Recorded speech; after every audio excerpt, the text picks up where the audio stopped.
What is going on? Coach Lewis here, and I am excited to show you some quick and easy ways to set up your TRX suspension trainer so that you're able to use it ASAP.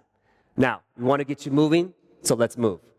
What I want us to do first is grab your wonderful door anchor, because we're going to talk about how to set it up on your door, and of course, grab your lovely TRX suspension trainer.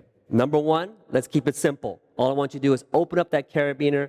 We're going to slide this bad boy right in there, pop it in. All right? Number two, pretend I have this very lovely wooden door that you can see here. Let's use our imagination just a little bit. What I want you to do is pretend this is the top of the door. You're going to open your door with a smile, of course. You're going to pop that door anchor over the top of your door. The idea here is to make sure that you put it toward the middle of the door or toward the hinges of your door. And why that is just because you're using the stronger part of that door as you do, okay? So pop it over.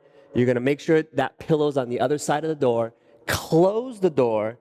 And from here, once it's all set, I'm going to show you. Now we have it in our wonderful door. Give it a nice tug just to make sure that it's ready to rock and roll. All right? So door anchor, done. Number two, how do we set it up over a beam? As some of you as well are going to have it set up at a beam. Quickly, just to confirm, make sure when you do this that you ideally want an anchor point that's anywhere from 7 to 9 feet high, okay?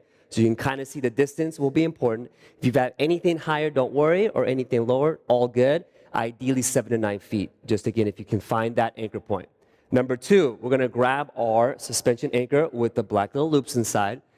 Once we're set up, we're going to, first of all, what I always like to do, just because I think this is cool, when you pop it over that beam, just make sure that TRX logo is facing you, just because I like the way that looks. Then notice what I'm going to do. I'm going to cross over one time.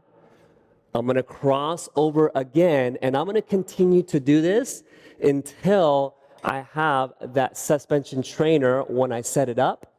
Notice that I cinch it inside over the entire strap, nice and tight, and guess what? I'm ready to roll.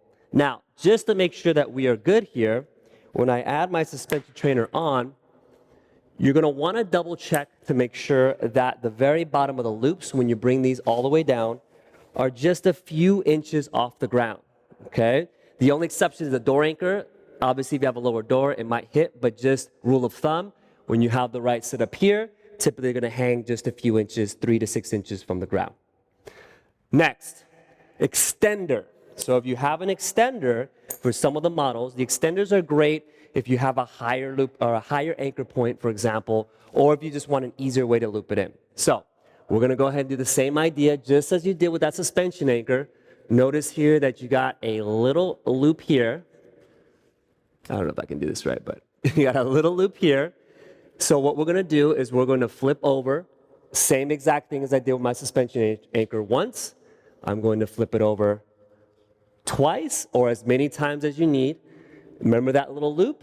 I'm going to pop it right through. I'm going to pull on this bad boy as much as I can. And guess what? Now I just did the same thing but with my extender.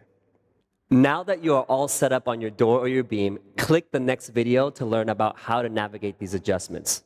I'll see you back soon.